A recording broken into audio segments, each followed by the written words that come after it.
So first we're going to start off with covering a town hall that he did on CNN.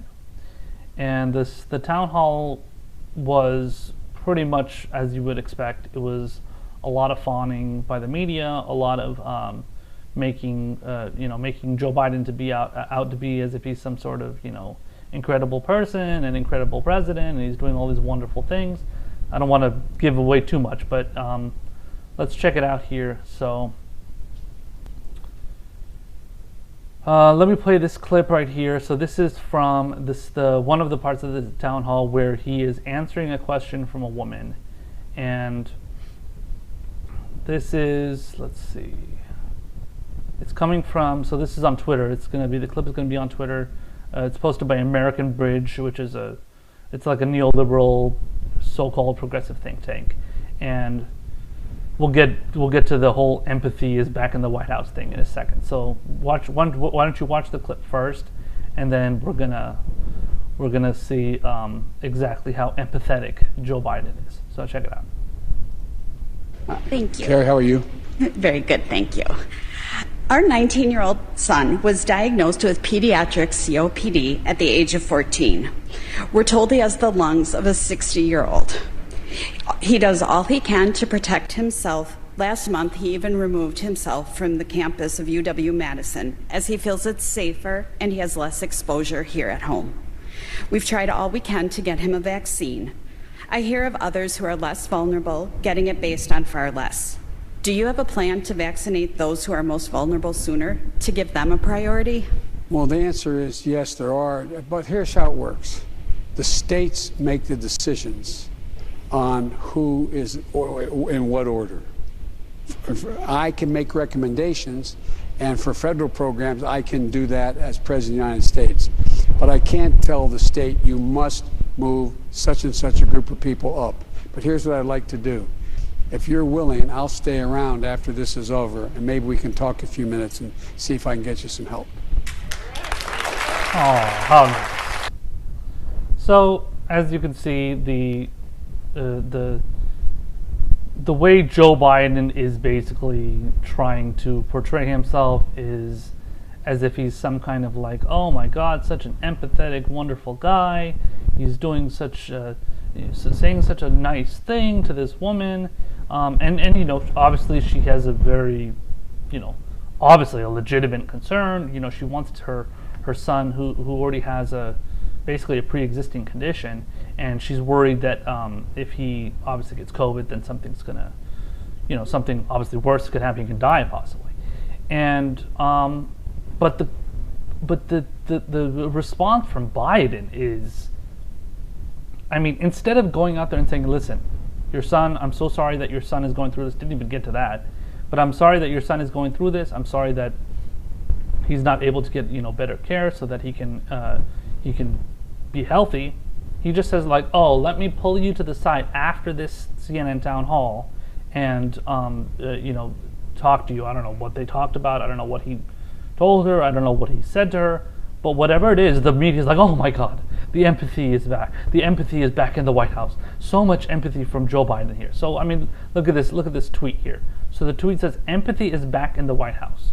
And then the initial person that I actually saw this from was from Ted Lieu, who's a Democratic congressman. And he was like, yes, empathy is back in the White House. So, like, it's just, you can see the narrative is being pushed for, again, portraying Joe Biden as if he's like this wonderful, amazing guy, and he's doing all these great things. And because he's not Donald Trump, we need to celebrate that, and we need to portray it as if he's the next coming of a wonderful president that we haven't had before. Well, I mean, okay, if that was the case, then we would be pushing for a president that believes in Medicare for all, right? So apparently we're not doing that. So Joe Biden has all the time in the world to pull this woman aside, this poor woman aside, and tell her, I don't know what he's going to tell her or what he did tell her, but he's probably just going to say some nice things to her and make her feel good, just as he did there, and everybody's going to fawn over it and going to pretend as if he's like some sort of humanitarian. So what did you tell her, I'm going to give you better care? Or are you going to make sure that her son can get the vaccine? Are you gonna? I mean, what is it that's gonna happen? I don't even understand. Like, what are people fawning over? You're fawning over some fucking old dude that's, you know, and then you're gonna see later on he's rambling through his sentences and making these, you know, ridiculous, you know, points that don't make any sense here. Here is just like, it's just stupid because he, instead of, you know, going out there and say, yeah, I'm going to push for Medicare for all. Yeah, I'm going to even push for a public option, which is not even that great. But yeah, I'm going to push for a public option like I promised I would in my in the primary, and I think he also mentioned it in the general election against Donald Trump. But here he's not even going into that. I don't think he even mentioned the public option at all during this entire, you know, CNN, you know, town hall love fest that they basically gave him. And yeah, so I mean, obviously there is no, you know, there's no goal from Joe Biden to be like this like incredible guy. He just wants to portray himself that way, and without promising anything. He's just going to make everything's going to be small, you know, it's going to be, you know, pathetic little platitudes and things that he can keep it like really vague and everything. He's not going to get into any details.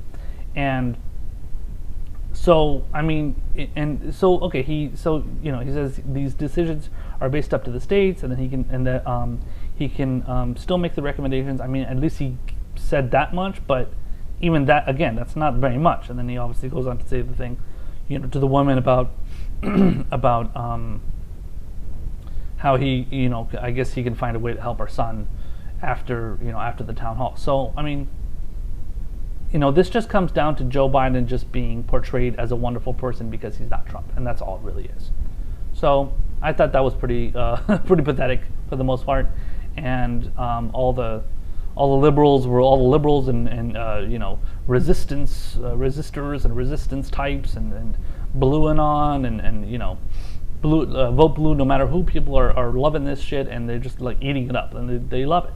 And this is, I mean, I don't know if we're going to have to deal with 4 years of this, but considering that we had to deal with 4 years of basically CNN and the mainstream media just hating Trump, they're going to go through 4 years of, you know, fawning over, you know, Joe Biden, and it's going to be pretty nauseating. Let's just put it that way.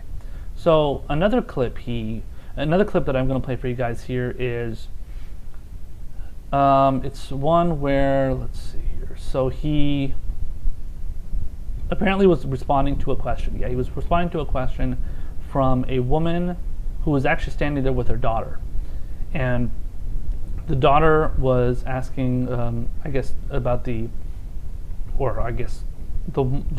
mom on behalf of the daughter was asking this question about her going back to school, possibly. And so, why don't I just play this for you, and then we'll respond on the other side.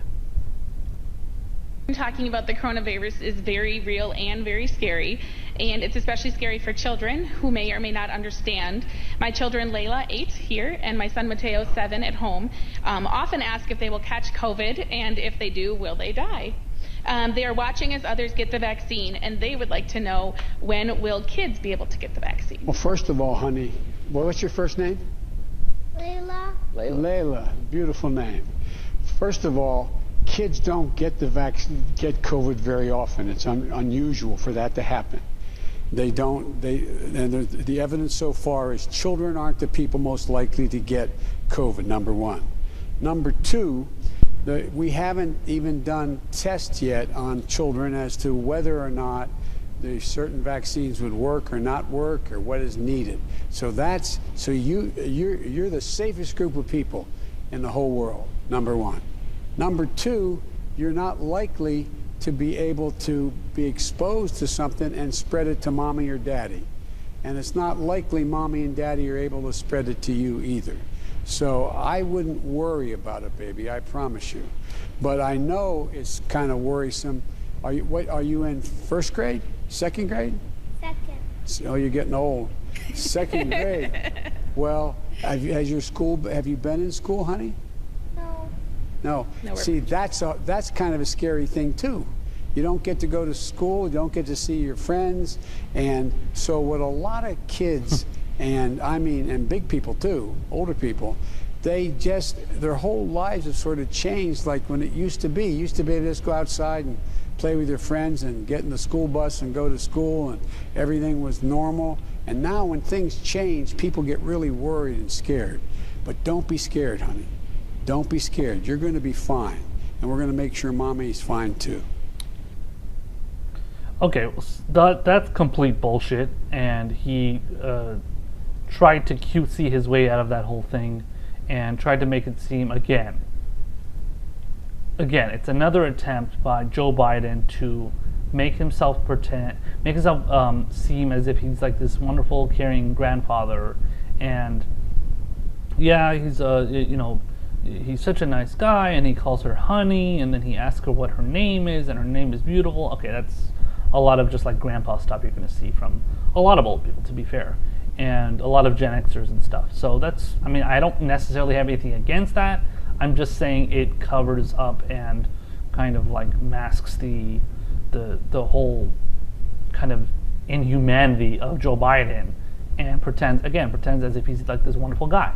And so in reality, that is not true. That it is true that the kids are least susceptible to getting COVID. That's true. I think, that they're definitely not going to be more susceptible compared to older people, compared to even people my age. I'm 34 years old, 50-year-old, 60-year-old, stuff like that. Yeah, they're definitely not as susceptible as we are. But that doesn't mean that it's worth it to put these kids in a school, walking by each other constantly. Are they wearing their masks? We don't know. The classrooms are probably not going to be very big, right? I doubt the classrooms are going to be big. If they're going to be big, I would be very surprised if it would get to the point of being like, big enough classrooms that like you can fit like a lot, like, I don't know, a very limited number of kids. The likelihood of that is very small, and so he's portraying it as if it's not that big of a deal. Don't worry, sweetie. Don't worry, honey. It's not that big of a deal, and that's fucking bullshit. Because, listen, this is not any kind of like, and he knows this. Joe Biden, as much of an idiot as he is, he knows that this isn't just like any other virus, any other disease. And he knows it's a bad thing. He knows it's something that's obviously deadly. He knows it's something that is very susceptible to humans in general. Yeah, it's not susceptible to kids. Okay, we can give you that, but that doesn't mean it's worth it to risk the lives of those kids who are just innocent little kids, and they're just like, honestly, just, okay, let's just throw them into the fucking the lion's den and just hope that, oh God, because as he says that, oh, you get to be with your little, your friends, and I'm sorry that you don't get to be with your friends, and that's terrible, and blah blah blah, and for us grown-ups it's terrible too. Like, bro, you're talking about a little kid here. A little kid, it's not like they can never be with their friends.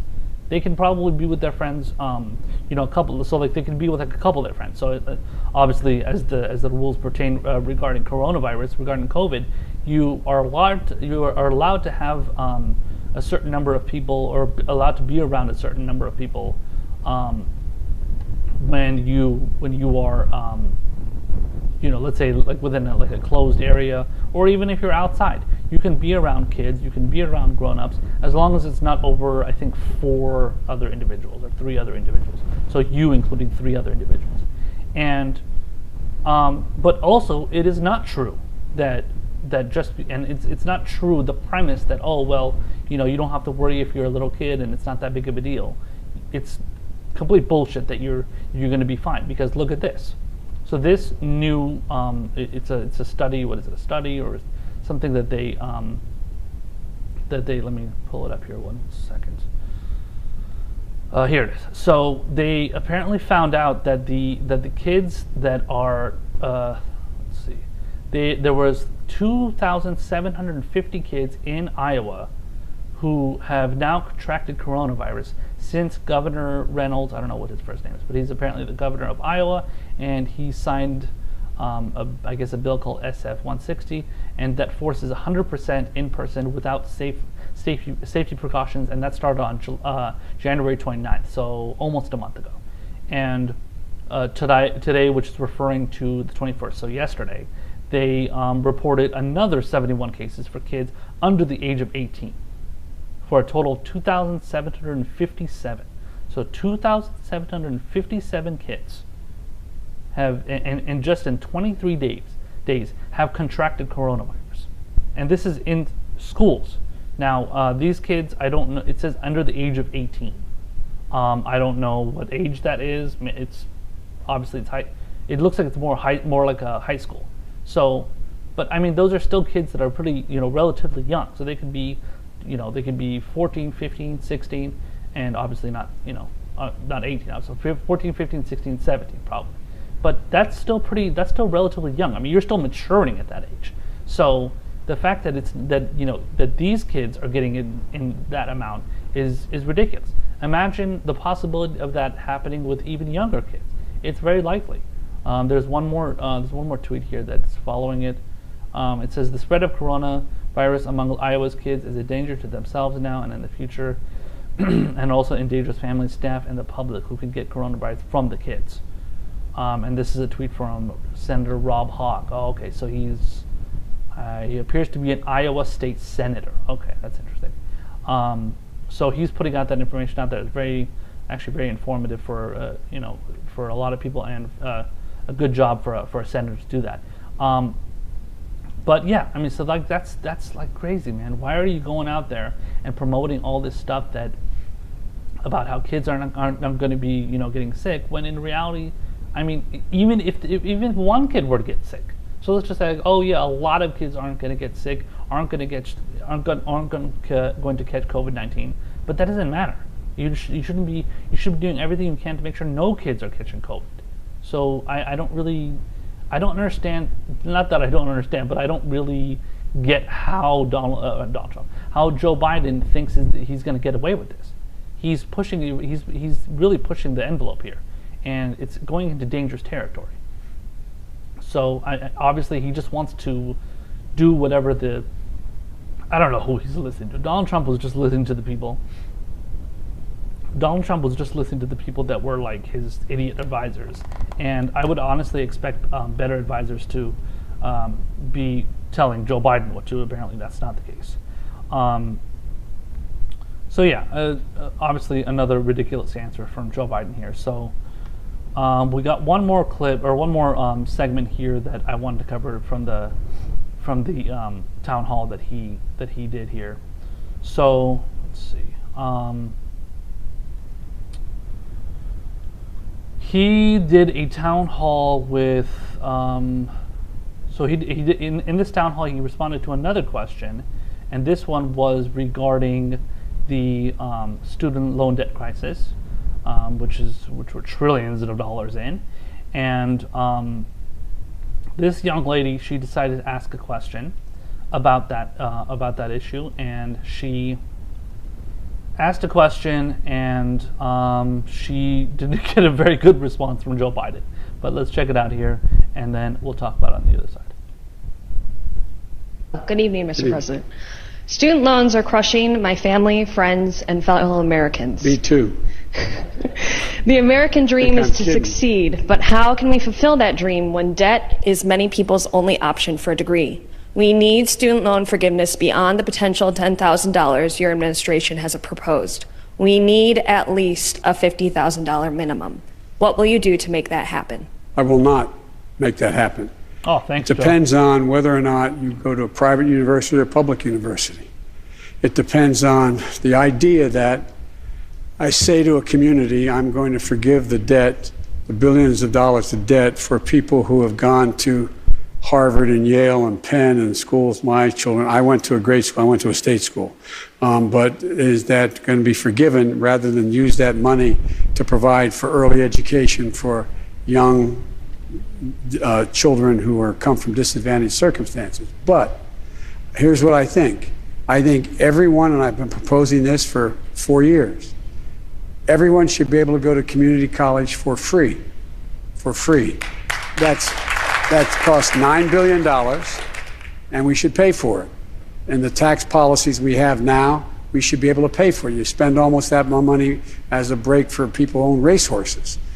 And I think any family making under $125,000 whose kids go to a state university they get into, that should be free as well.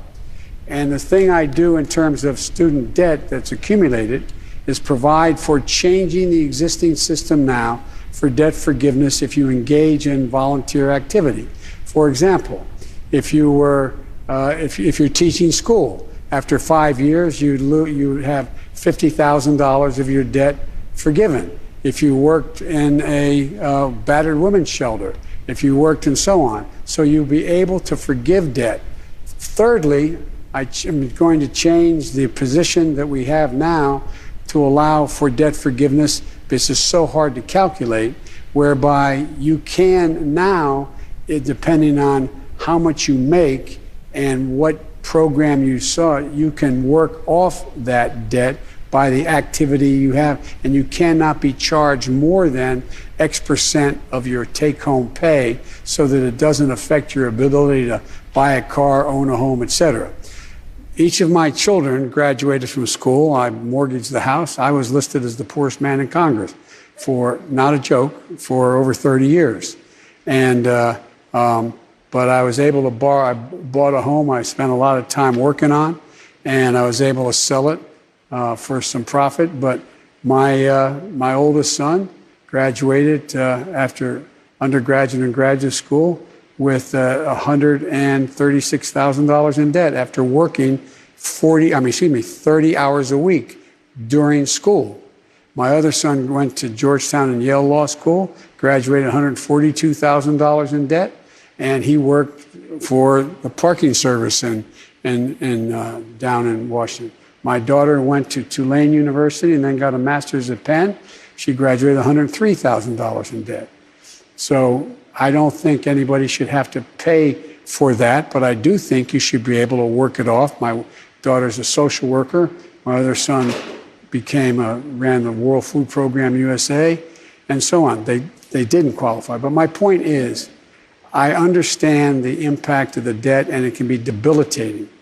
And I think there's a whole question about what universities are doing. They don't need more skyboxes. What they need is more money invested in making. That's why I provide, for example, $80 billion, $70 billion over 10 years for HBCUs and other minority-serving universities, because they don't have the laboratories to be able to bring in those government contracts that can train people in cybersecurity or other future endeavors that pay well. But I do think that in this moment of economic pain and strain, that we should be eliminating interest on the debts that are accumulated, number one. And number two, I'm prepared to write off the $10,000 debt, but not $50,000. Mr. President, let me ask you. Because I don't think I have the authority to do it by sign of a pen.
So yeah, so it seems like obviously that's a typical response from Joe Biden here, and he isn't really saying anything out of the ordinary, just the same old bullshit.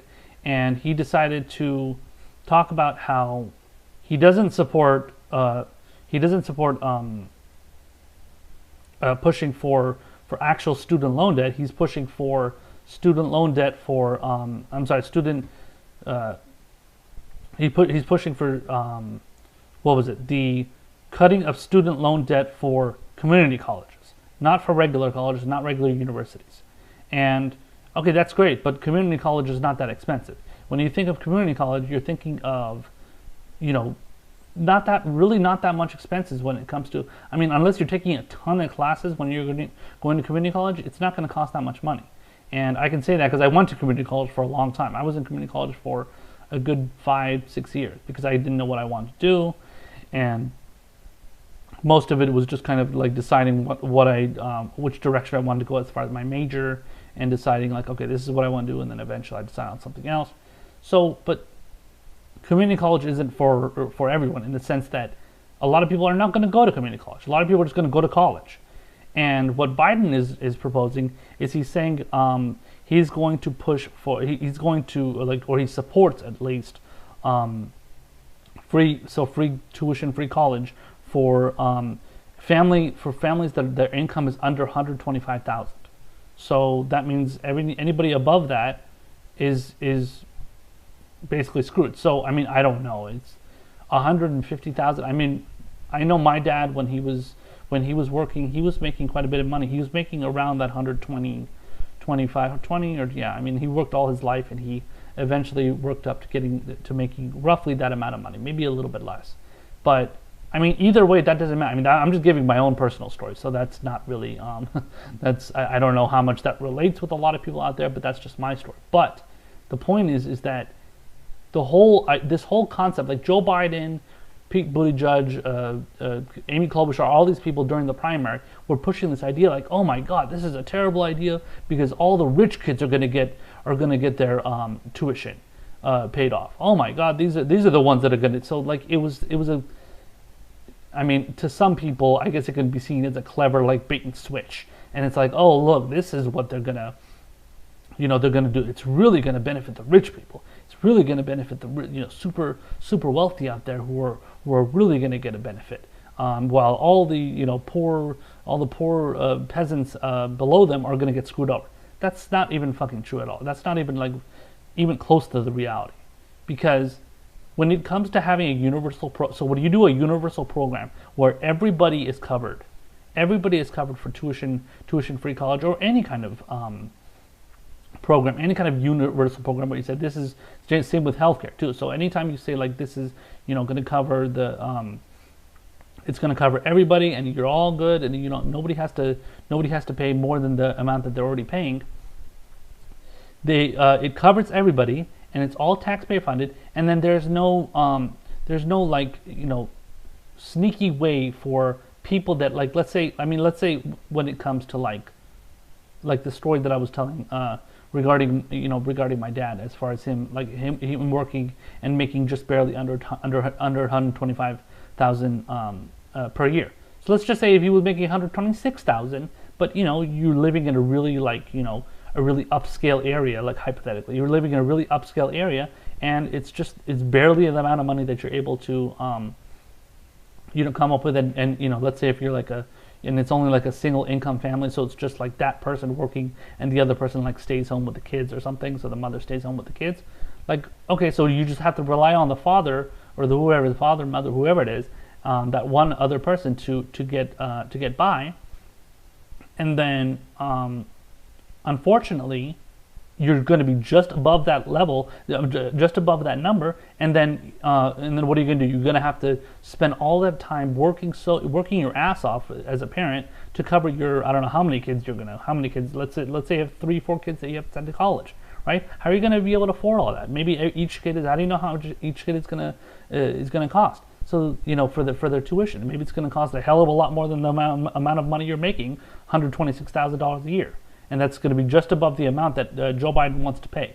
So anybody under 125,000, you're fine. But anybody just above it, oh, you're fucked. You're screwed. So you have to end up suffering under Joe Biden's wonderful means tested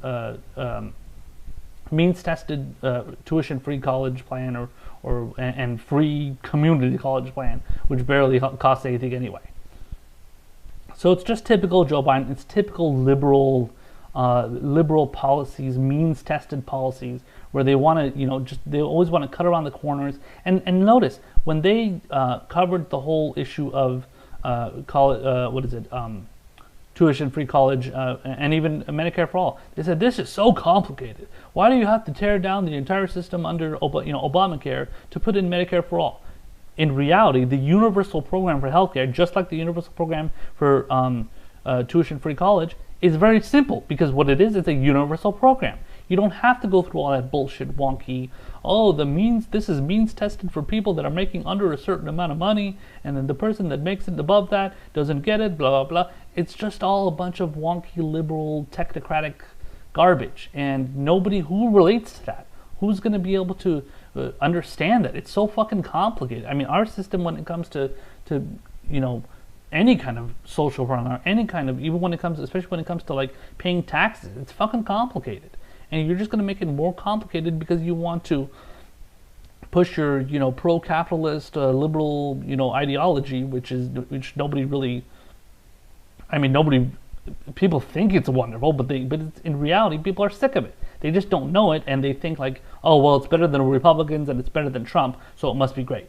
But they don't know all the ins and outs of it, so they just think it must be wonderful because it's better than what the Republicans are doing. And that's what the Democrats always do. They always push for something that's better than Republicans, and they think that's going to be just enough. And in reality, they're just becoming a more right-wing party than they were 20 years ago.